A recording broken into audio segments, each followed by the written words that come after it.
Hey Exiles, how's it going? Back again today with an update on the Elementalist build. I have had a lot of fun with Shattershard. It was one of the fastest, smoothest, highest damage speed mapping builds I've ever played, but now that I'm level 99, the time has come for me to transition the build to something a little bit more defensive. Because as fast as it is, losing XP at 99 hurts, and your boy does not like buying Omens of Amelioration. This was also sort of prompted by our Kalguran ore farm strategy finally paying off because we dropped a Smolin. So I think it was on my fourth or fifth crater. Finally dropped this. Um, just super psyched. So I took it as a sign to reroll to the Penance brand Herald Stacker setup. So before I talk about that, I just have some closing thoughts on Shattershard. So it is, in my opinion, the fastest, highest damage, best clear build out right now, especially with explodes. And if you just want something as a dedicated mapper, blasting legions, blasting breaches, farms, just deadly strand on farm is fantastic because your AoE is basically the entire width of the beach, and you just go straight down strand and you kill everything on the way. But it does have some defensive downsides that are pretty hard to ignore. But if you don't mind dying, then, whoop-de-doo, just go at hyperspeed. It's the epitome of AoE fizz spell scaling. Just everything this league lines up so nicely for it. The uh, all the generic scaling we get between primordial bonds and then the heralds clusters, and that build uses the golem helmet, so we're the golem helmet and an additional cluster setup over here. So you just have so much global damage.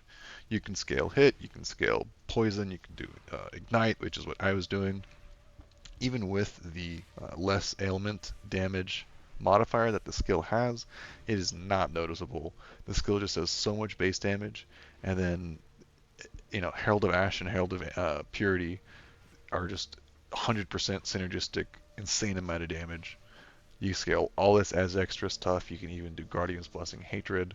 So it's just hyper efficient, very fast, very, very strong build. So I highly recommend you try it. I don't know if GGG will leave it in the game. If they do, I'm certainly playing that to start next time around. It's just so fast, and you can farm anything. But, well, maybe not like Uber bosses, but, any sort of mapping content. But it was great. It served me well. But now we're basically swapping to the hyper build of the league. That's the Penance brand Herald stacking Elementalist. So we are using an Archdemon Crown. This one is not even that great. We need Cock Effect Prefix. I am not going crit at this point. I don't necessarily see the benefit in it. The amount of like suffix or affixes that I have to invest in crit multiplier are pretty scarce. So I'm basically just going with EO because I feel like this also helps me ignore a little bit more mods. Like enemies take reduced extra damage from crits. That kind of sucks if you're crit, but with EO you never count as being from crits, so you can just ignore that completely. Um, but yeah, the build still feels really strong even without crit. But I might switch to that later. We are doing the Astrolab setup, so we have Elemental Conflux, which means we had to have a bunch of double influenced items. I am slightly inefficient. I have two Shaper items here. I made this chest piece before I was going for this setup. So like ideally you would want either Redeemer or Warlord mod on your chest piece. So this could be, I don't know, in a perfect world it would be a synthesized explosive weapon, but if you didn't buy one of those week one, then you're just not going to buy one now. So I'm opting, so I have to go the Warlord Hunter Ring. I went for a Cogwork, rolled it with cast speed essences until I got, I settled for, T1, T2 res. Then I locked suffixes, not Reforge, Veiled Orb, to get endurance charge, which works out very nicely. And then my prefixes, I still need to finish. I'll probably just lock Sovix, Reforge Life, and then craft something.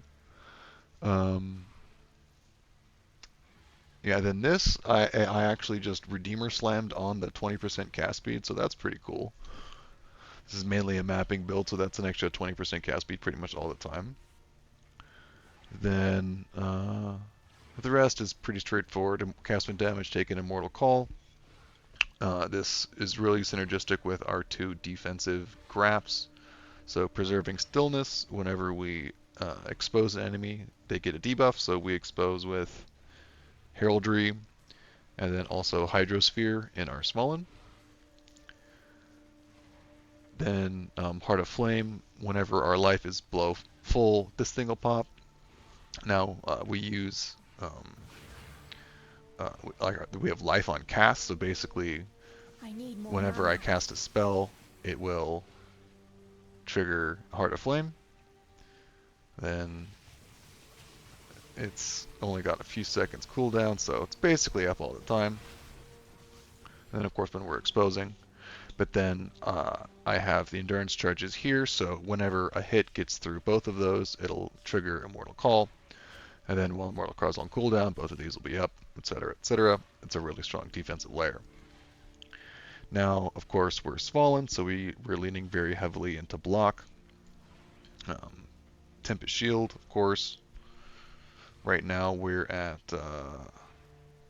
4466 in-game, which is, I think, pop open. It's 6888 with Lucky. So I have a lot of attack block I need to sort. The easiest way to do that would be with a better Timeless Jewel. For example, if I could get Frenzy, Shock, and Block on some combination of these three, that'd be awesome. I'm anointing as the Mountain. It's 12% block, can't go wrong. But yeah, circles on the tree, good. Let's see. Scaling Golems, of course, and then the Herald Clusters. I'm opting for a Thread of Hope here. It's pretty efficient. We get 1, 2, 3, 4, 5 nodes. Saves a bunch of points. You don't really need brand equity, but I just like having extra brands. And then I'm using Runegraft of the Warp, Runegraft of Blasphemy for the fun of it, and then Treachery. So your single target is Penance Brand, and then for the most part everything else will explode from proliferated ignites and all that stuff. So let's run a strand, and then we can all get back to farming.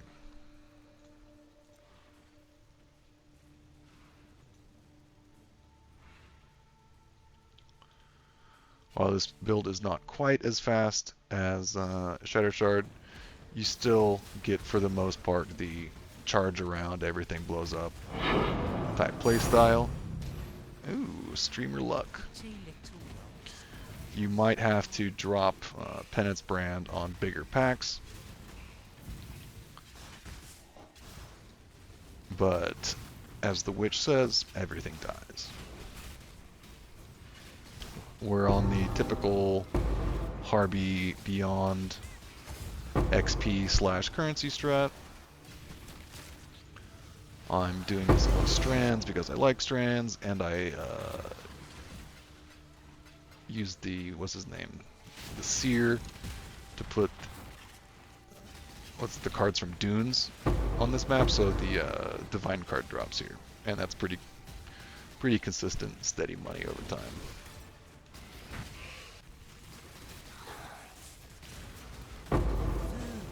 But with spell block, we are much more defensive. Much safer to just, dash in and out of packs, not have to worry about successive hits too much.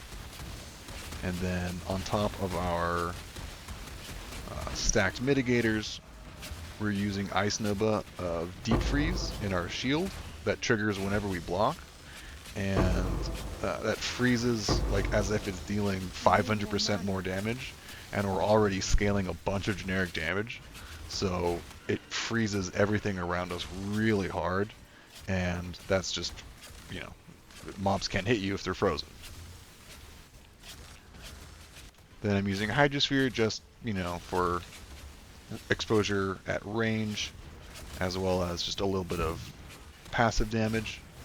It shares all the same scaling Penance Brand does: duration, fizz, elemental as extra. Plus it looks cool.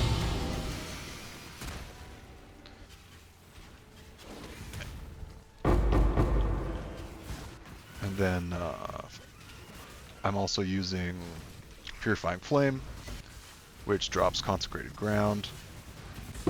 That gives you curse, less curse effect, as well as regen. In some crazy world, I might try to one day fit both Lycia Ascendancies, the one that gives you Fizz as extra chaos, on Consecrated Ground. That could be really cool. I would, I don't know, I mean, I could give up super exposure for that, just for testing purposes, but I could also, in theory, get Forbidden Flesh and Flame for one of the remaining Elementalist nodes. But, you know, that's when we're getting into the hyper gimmick territory. Yo, 2 Divine Orbs, 1 map? And not even from Harbingers? I need to make more videos.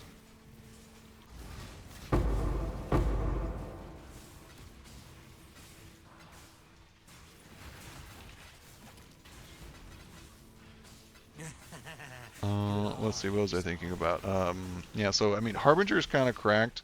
If you don't mind clicking Chaos Shards, it literally pays for the map device craft every single time.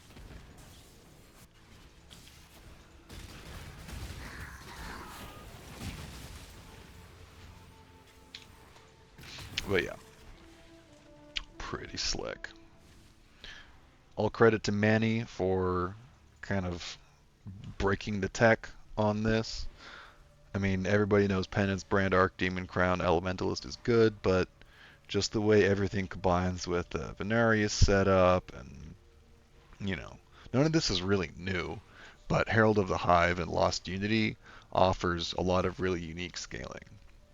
And, I mean, one thing I especially like about this is when you do your scaling through Heralds and Golems, you don't have to worry about aura scaling and those mods that make your auras be less effective. Because, you know, if you run map mod effect and there's, you know, like 110% less effect of your auras, they basically do nothing. But playing with Heralds and Golems completely ignores that. So you're just super generic. And I mean, this also applies to Warcry scaling, which I was using earlier in my Slam version of the character. So, you know, when you can find a way to make a build that gets all of the good scalers while ignoring as many bad map mods, it just feels so comfortable to play. So, you know, if you have an Elementalist and you got a little bit of money, especially like a Headhunter,